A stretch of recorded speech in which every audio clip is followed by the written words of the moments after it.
Hello and welcome to Our American States, a podcast from the National Conference of State Legislatures. I'm your host, Ed Smith. We are public servants dedicated to the public good. So we are mission-focused as opposed to profit-focused or even political-focused. That was David Thompson, Vice President of Public Policy for the National Council of Nonprofits, the nation's largest network of nonprofit organizations. I sat down with David to talk about the role of charitable nonprofits in our communities and how state government and nonprofits work together to address any number of challenges. The charitable nonprofit sector of the economy is substantial, David points out, employing about 10% of the workforce and contributing about 6% of GDP. He discussed the value of community-based organizations when it comes to helping government implement programs. He also noted the challenge charitable nonprofits have in common with state government, a shortage of workers, in ways government in the nonprofit sector can advance policies to try to address those shortages. Here's our discussion. David, thanks for coming on the show. Hey, Ed, thanks for having me. Well, David, why don't we start off with you telling us a little bit about the National Council of Nonprofits, or NCN, and your role there. Sure. We're a 30-plus year organization, and think of us sort of like NCSL, in that we're border to border, state to state. We have folks in Alaska to Florida and Maine to Hawaii and just about everywhere in between. Organization of state associations of nonprofits. You're there in the Denver area. Colorado Nonprofits is a great organization. A lot of good state associations of nonprofits. And their function is our function, which is capacity building, guidance, governance, best practices, transparency, accountability, all those things, plus public policy. My piece of the action is public policy. And what's unique about us in this area is that when we talk about public policy, we do legislative, executive, and judicial, and at the federal, state, and local levels.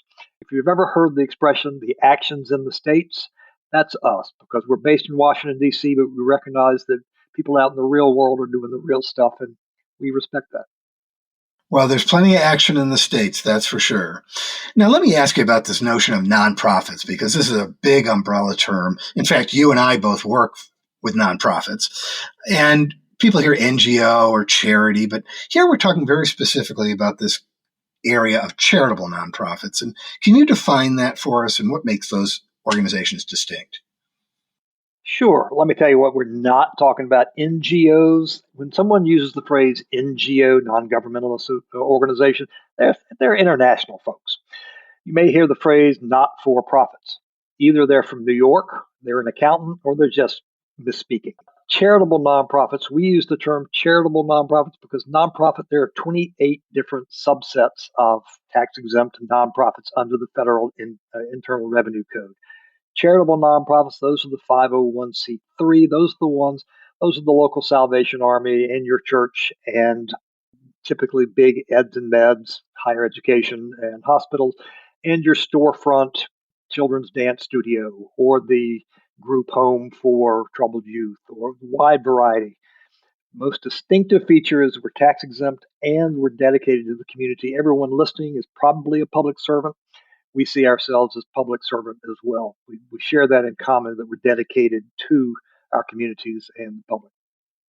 How big a sector is the charitable nonprofit sector, and why should this matter to state government and legislators in particular, other than being supportive of organizations that do good work in the community, of course? There you go. Well, that last one's a good reason, but charitable nonprofit sector is quite big. 1.3 or 1.6 million, depending on how you count them. 12.5 million employees, mostly have come back to work since the pandemic. We are 10% of the workforce. We're 6% of the gross domestic product. Most importantly, we are in every community. Frequently, we are first responders, but also we're eyes and ears in the community that legislators can know. If you call a nonprofit, you're going to find out exactly what's happening in the community. Governments can remove barriers. Charitable nonprofits are the go-to groups for when you have a need to bring the community together. Charitable nonprofits can be the neutral convening place, and we generally don't have the agenda. We're not profit motivated. We're not politically motivated. We are a safe haven from a lot of the bad stuff going on, a lot of the suspicions in communities. So, as you noted, a lot of the people listening to this podcast are public servants, and I think that they know generally that governments partner with charitable nonprofits. But maybe you could just walk through the reasons why they do that, what the role is, and give us a couple of examples. You're asking my favorite question. Thank you. Why partner with charitable nonprofits? One, I already said, we have parallel perspectives. We are public servants dedicated to the public good. So we are mission focused as opposed to profit focused or even political focused. We tend to be more efficient and effective, whether we're smaller organizations that are working at the grassroots, who are in touch with the actual needs in the community. We tend to be more flexible, more nimble than a government operation. Doesn't take a state law for us to change what we're doing. Something that I think is important to note is that we are accountable and transparent. Charitable nonprofit, the culture of the charitable nonprofit community is that we have to earn trust every day. So our reportings that we do, the informational tax returns we file, are much more transparent, much more invasive than the for-profit community would ever tolerate. And we are of the community. Charitable nonprofits tend to be, I think I used the phrase, storefront organizations engaged with people. We live there, we work there. Some examples: small nonprofit group homes to have troubled youth, rather than people in jail, putting the kids in jail, or in big institutions. Nonprofits can be the local entities that serve the community and serve governmental policies, but we do it in a more humane way and frequently a more effective way. Another good example: great grants to the arts. We don't really want to have political art on our walls. We want things that are artistic, innovative, creative, and not stressing a partisan perspective. Art can be controversial, but not for partisan political reasons. So that's just another good example that grants in the arts tend to be separate. It's a good insulation from the partisan pressures. Well, as someone who spent a decade as the arts editor of a newspaper, I am certainly very familiar with that and a very important role that plays in the art world. Let's talk about a few things you really would like all the 7,000 plus legislators in this country to know about charitable nonprofits. First off, the positive.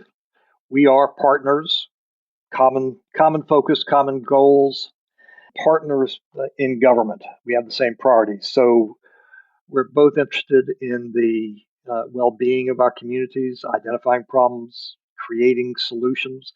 Charitable nonprofits are problem solvers in the community. And if a lawmaker is looking for a problem that needs to be addressed through legislation and so forth, all you have to do is talk to any of your local nonprofits and they'll tell you what are the barriers, what's working well, and that sort of thing. So partnerships as opposed to adversarial relationship is critical. Another is that charitable nonprofits are independent from government.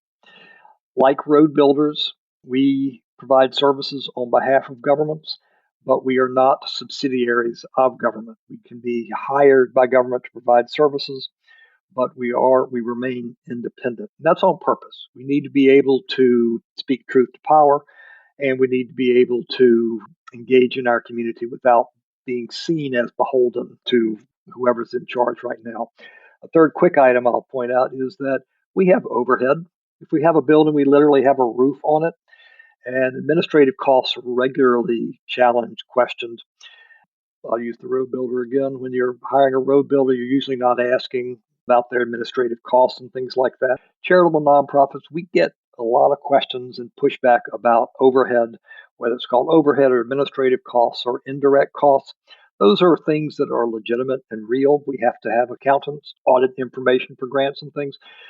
Going back to the first point, recognizing that we can work in partnership in solving problems, we ask that you recognize also that we have costs to do that, the same as everybody else.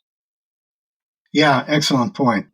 What are some of the common problems that elected officials and nonprofits sort of both face together and can solve together? What are some specifics there, areas?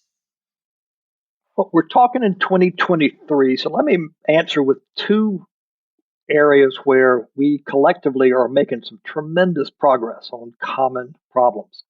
One of them is the workforce shortage.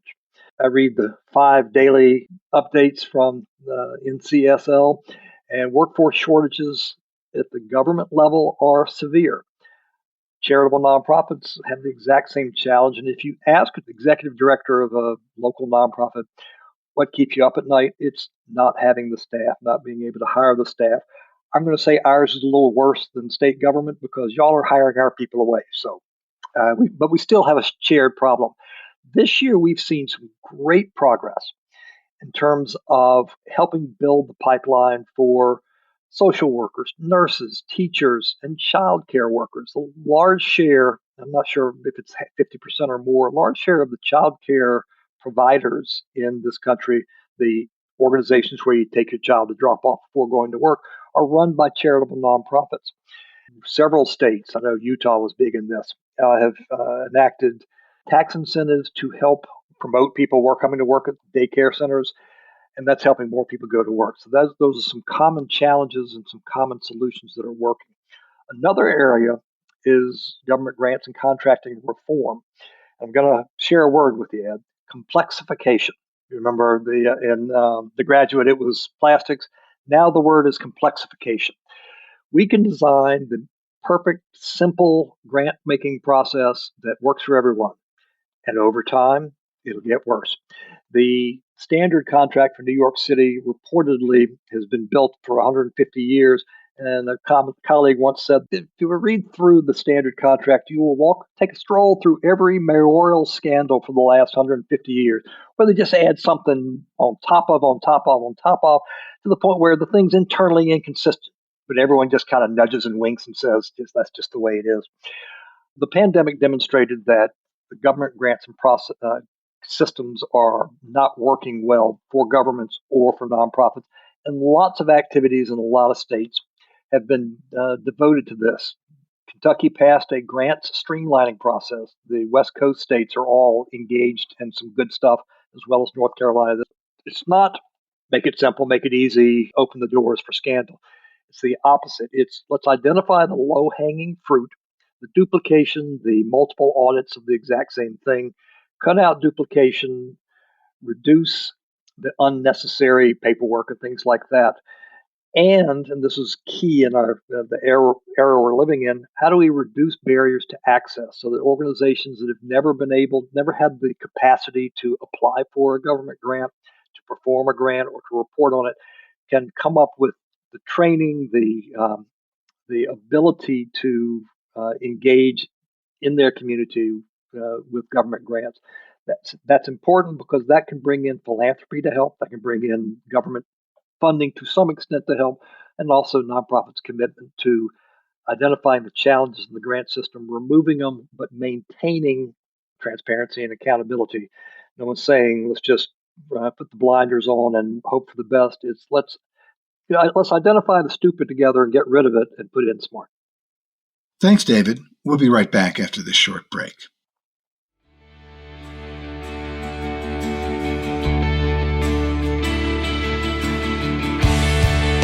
Join your colleagues August 14th through the 16th in Indianapolis for the 2023 NCSL Legislative Summit, featuring an MVP lineup of speakers, including Peyton Manning, strategic futurist Nancy Giordano, HGTV star Mina Starsiak-Hawk, WNBA legend Tamika Catchings, the first female NFL coach Jen Welter, the founder of the History Makers Juliana Richardson, and Cedric King, a decorated veteran who defied the odds to run the Boston Marathon on artificial legs.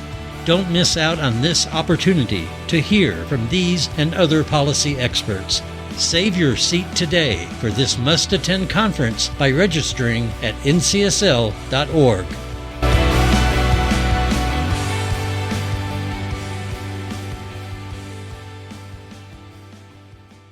I'm back with David Thompson. Following up on your last remarks, I cannot tell you how often the workforce issue has come up in the last year when I interview people about a lot of different policy issues. Now let me ask you about funding. Some nonprofits get some or most of their funding from the government, and at times some elected officials have urged them to diversify their funding sources. I wonder what the perspective is from the nonprofit sector on that issue. Let me give you a flippant answer first, and then I'll try to get back to to the extent I can get back to serious. No one's ever asked Boeing to hold bake sales to build bombers. They're building the bombers for the federal government for a specific purpose, and they're probably getting cost plus plus. But no one's asking Boeing to diversify its resources and get donations to pay for the extra bombs. I think that's a pretty good answer, but go ahead. Similarly, road builders, my favorite example. No one's asking road builders to seek donations of extra asphalt or concrete for the bridge or whatever. Some people refer to government-funded nonprofits. We flip it around that it's actually nonprofit-dependent governments. There are a lot of professions. Social workers is a key one where governments will have a handful of social workers at the local level or the state level, but generally they hire charitable nonprofits to provide the interaction with homeless people, the troubled youth, the mental health, the wide variety where social workers work. And typically they're hiring the nonprofit to do what the state statute says is the state's responsibility in this area. So we should be seen, I believe, as contractors providing the services on behalf of government. We see it that way. Unfortunately, we're usually reimbursed at lower levels than actual cost. People will question overhead, as in an illegitimate cost, which we have great trouble with. Or we'll get paid late, in which case we're subsidizing and getting loans and things. So this is an area of great need for attention, but also saying the nonprofits ought to be raising money to fund the programs that the government, the legislatures have said is a priority, is a constant challenge. I think that's a great explanation. Now I want to ask you about another issue, and that's politics and policy for nonprofits. What's the role there for nonprofits advocating for certain policy positions? I'll jump to the easier one that charitable nonprofits are prohibited from engaging in partisan election-related activity. The statute itself says we may not endorse or oppose candidates for public office or expend resources to support or oppose candidates. Candidates for public office is key. And that's a clear rule, clear, bright line, and most of us know what that means. Unfortunately, if you ask people to define policy, they will define it as politics. Or if you ask them to define politics, they'll define it as policy. For instance, abortion and guns, gun control or gun rights. Those are considered highly political issues. If you're talking legislation before a state legislature, it's a public policy issue. There may be politics involved. Certainly for those two, there are politics involved. And sometimes the positions align with one political party or another, quite often. But to be just talking about abortion or guns or environment or road paving, those are public policy issues, public policy debates. And of course, charitable nonprofits can engage in the public policy debate. To do so does not mean we've shifted over into politics. And there is a great deal of confusion on the subject. 501c3 charitable nonprofits cannot engage in partisan election-related activity. But remember I said there are 28 other types of nonprofits. Other nonprofits include social welfare organizations, labor unions, chambers of commerce. They don't have the same restrictions. We refer to ourselves as charitable nonprofits. We refer to them as non-charitable nonprofits. People will use the phrase partisan nonprofits. We are non-partisan nonprofits. A lot of lingo, a lot of language arguments within our world. We have a lot more important things to do than talk about these labels and so forth, but sometimes talking just a minute or two helps us cut through some clutter. So thanks for asking. With that, it's time to wrap up, and I wonder what closing thoughts you might have for our audience, legislators and staff and others interested in state policy. First, let me give a pitch and then answer your question. All legislators interested in promoting the work of charitable nonprofits to help remove barriers, streamline operations so that your local nonprofits can be even more effective. All are invited to join the Nonprofit State Legislative Caucus. It is bipartisan. It is any and every state involved. Hopefully, we can get you a link to how to connect with that on the NCSL website. But the reason for joining that caucus is the same reason. It would be my closing comment, is that charitable nonprofits operate in every community. We are not partisan, so we are a good go-to place, whether it's your local storefront, nonprofit food bank, or the YMCA or YWCA. They are in touch with your constituents. Sometimes they know better than you do. Sometimes they know better than we do. What is happening, what people really care about. So it's a great place. And if you're invited to go to a site tour or engage in an activity, please do, because we are a community of optimists. In politics and in elections, sometimes things get nasty. Charitable nonprofits, we are mission focused. And I say we're a community of optimists. We may be trying to cure cancer today. We may fail, but tomorrow we're going to come back and try again. We tend to be a more positive, upbeat group of folks. So come on over. Come hang out. Well, I love closing on an up note and an optimistic note.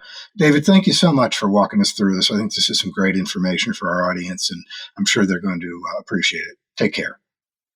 It's been a pleasure. Thanks, Ed.